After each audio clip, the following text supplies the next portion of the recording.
Hi, welcome back to Mountain Gym Card Collectibles. So, it's the first part of the year, and, I don't know what it is about the sports card hobby. And we always see people, chasing the big athletes of the moment for the most part. Right now it's Cooper Flag. But, the thing about chasing these big superstar athletes like Cooper Flag, and so many other athletes from prior years. Well, there's a cold reality to all of it that I believe a lot of people don't want to deal with. And that's the fact that there's a high percentage that the athlete you're chasing really isn't going to go very far in the world of collecting. And I believe everyone thinks that, another new athlete's going to be another new Michael Jordan, you know. And let's face it, I watched Michael Jordan, watched him play his college years, watched him play professionally. I have not seen anyone really come close to Jordan. And honestly, I don't believe Cooper Flag is going to even come close to Jordan as well. What I want to talk about today is really simple. And that has to do with, like this headline says, this is a story from Clicked that was on Yahoo Sports. The 10 most expensive sports cards of 2025. The MJ Kobe dual logo man tops list, okay? And honestly, when you look at this card, all I see is some patches and some autos. Do you really see any hardcore artistic work on this card? No, not really. It is what it is. I mean, that's the issue that I have with sports cards is this sports card is not about the card. It's about the patches and it's about the autographs. And it's about the players. It's not about the card. I mean, I've seen some beautiful cards out there, but who cares about those cards, when you're dealing with money? And so this is, the big high selling card. And, I like Upper Deck. Upper Deck's one of my favorite cards, but, I tend to think this is kind of a black eye to the sports card community to an extent for collecting. Now, this article came out on December 30th, so, this is fairly fresh, And we all know, the story of this 2007, 2008 Upper Deck exquisite collection Kobe Bryant, Michael Jordan dual logo man autograph, one of one. It's a PSA 6 that sold for $12.932 million. And hey, if everything works out right, the big Shark Tank star and celebrity entrepreneur Kevin O'Leary and his buyers, they'll get rich off this card, right? Or will they? Think about this, Here's another one, 2006-07 Upper Deck Exquisite Collection, Michael Jordan, LeBron James, dual logo autograph, one of one that went for $10 million, So people are liking that one, just as well. And then we come to this one, which honestly, this 2018 to 2019 Panini Flawless Luka Doncic Logo Man autograph, one of one that sold for $4.7 million. I don't really understand that sale. Luka Doncic's a great basketball player, but he's getting older every day. How about those championships, And this is the issue that I have with today's market is it's all about, betting on a player that they're going to become something, What a joke. $4.7 million. Then we come to 2003-2004 Exquisite Collection, LeBron James Rookie Patch Autograph Gold. That sold for $4.25 million. All right. But you see this card here, this is where people need to step back and go, okay, is investing in high-end cards really the way to get wealthier? And I believe you have a window. And what happens when the window begins to close? Okay, well, let's face it. I never got to see Babe Ruth play a live game in my lifetime. I mean, yeah, I've seen recordings of Babe Ruth, but I've never really seen him play, in my lifetime. It's hard for me to relate to Babe Ruth, to be honest, because he comes from a totally different time, a totally different genre. So number 5, the 1914 Baltimore News Babe Ruth SGC3 that sold for $4.028 million. Now, it's 5th on this list, for 2025, but this is why, I look at these other cards and go, well, maybe you guys made the right gamble, but there's a good chance that the gamble's gonna lose to an extent. And the reason why is because of this card. Okay, despite selling for one of the highest results in sports card history, this 1914 Baltimore News example stunned collectors for the wrong reason in 2025. Considered arguably Babe Ruth's most important card, this example fetched a little more than $4 million at Heritage in October, after once selling for $7.2 million at REA in 2023. The roughly $3.2 million loss is believed to be the most in sports card history. Yep, I love it. I love this card, I mean, I can't get enough of it. Why? Because it burned the big investor. Do you think the investor really gave a damn about Babe Ruth? Let's be honest here.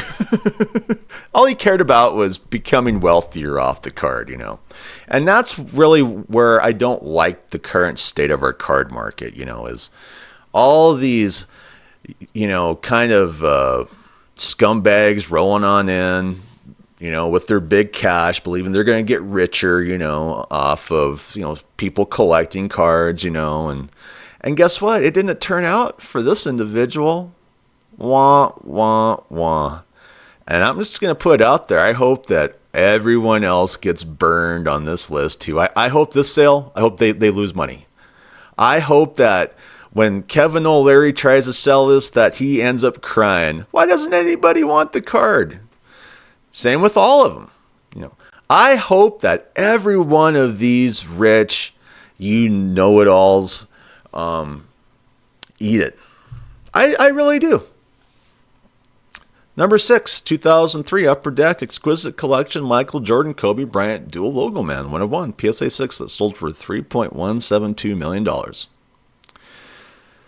Number 7, 2025 Topps Chrome Shohei Ohtani Gold Logo Man Autograph 1/1 for $3 million. Okay. Then we have number 8, 1986-87 Flair Michael Jordan Autograph PSA 9 Auto 10 $2.7 million. Now, I would really like that card, to be quite honest. Anyway, we have this 2007-2008 Upper Deck Exquisite Collection Kobe Bryant Limited Logos Autograph for $2.4 million. And then at the bottom of the list is this 2015-2016 Panini Flawless Kobe Bryant Logo Man Autograph 1/1 $2.3 million. So who do we see the most on this list? Well, let's kind of go through it. Kobe Bryant's on here quite a bit. I'd probably say, it's almost a tie between Bryant and Michael Jordan. Yeah, you got LeBron James up here a little bit, a few times. But overall, it's all about Kobe Bryant and Michael Jordan. So when you're chasing all these other cards thinking that they're going to be the next $1 million card, I would probably argue probably not. I think a lot of people thought that Caitlin Clark was going to be that person. Let's chase the Caitlin Clark big shiny object. Well, the cards are still selling, but they're not big cards. She's got to play more, And we have so many others, Jaden Daniels, last year. Boy, I mean, the chase for Jaden Daniels was out of control, And what happened there? Well, values have tanked, more or less. Paul Skeens. Everyone went in on Paul Skeens last year. Do you believe Paul Skeens will be one of the 10 most expensive sports cards ever? And that's what you have to ask yourself if you're chasing, value. Because let's face it, this is a really short list, I'm not sure if there's just going to be a lot of desperation out there to where people feel like they can't invest their money, in the stock market or maybe even in a business to where they just look at a sports card and go, yeah, that's it for me. But I think it's an ugly look to an extent, to always be promoting high-end cards and then labeling people's collections as not valued much because they don't have, a lot of high-end big-name cards in it. And to me, that's really where the realm of sports card collecting has failed. Like I said, do you have a card collection that you've had since you grew up with? And I'm guessing you probably have some cards that you're proud of. Take those cards on Whatnot. You'll just get laughed off of that site, Or take them to a big sports card show with all these big, heavy-hitting investors, You'll get laughed out of that show too. And that's why I feel like a lot of collectors are moving on from this hobby, because they showed their true colors of what this hobby is all about. This hobby isn't about collecting. I know that you can go to Topps Fanatics and hit all their social media sites, and they pretend that it's all about the collectors. No, it's not. It's all about the cash. It's all about the money. It's all about the investing,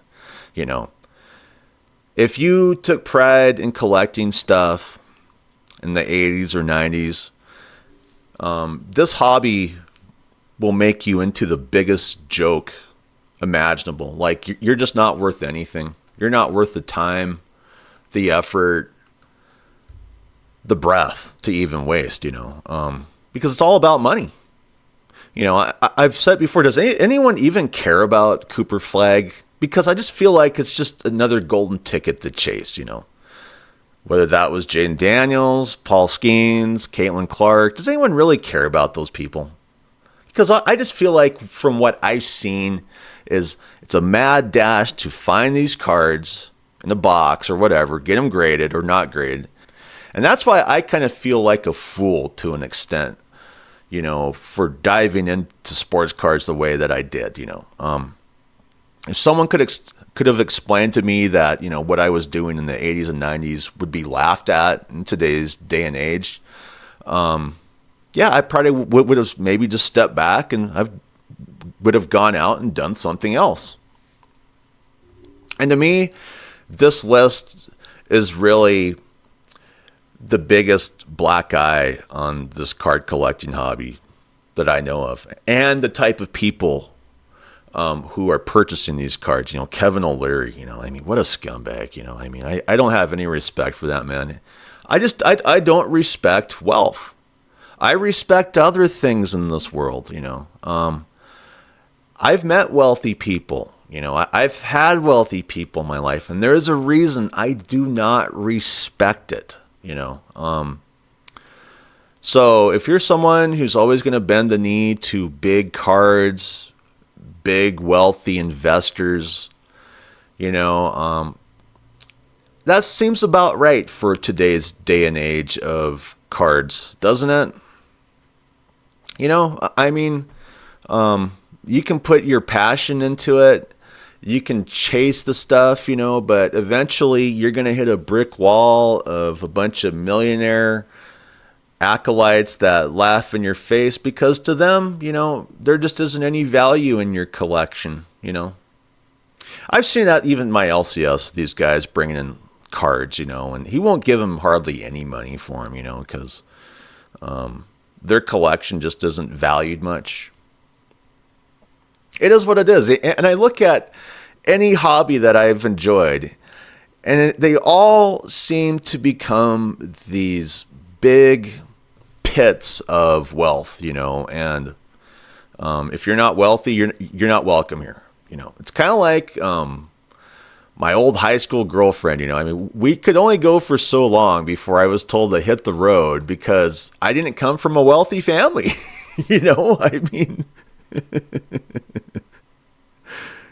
And so much the USA is like that, you know. It's this is not for you. Why? Well, you don't come from a wealthy family. Well, you're not wealthy enough. Well, you don't have a card that's valued enough, you know. Well, your collectibles and your card collection just isn't valued enough. That's all I've really ever gotten from the USA is whatever I do is not good enough. It's not wealthy enough. The origin isn't good enough because it's not from a big, wealthy family. You know what I mean? It's all about origin in the USA these days. You have to be born in a big, wealthy family for the most part, or you have to have a bunch of money, you know. Otherwise, you're just not worth anything. It is what it is. So how do you feel about these big sports cards of 2025? Are you just tired of all the BS that goes with wealthy people? I mean, I am just burnt out, you know. Anyway, I'd like to thank my subscribers. I'd like to thank my viewers. If you haven't subscribed as a viewer, it's 100% free. Anyway, thank you for watching my channel. Hope you have a great day. I'm out of here. Bye.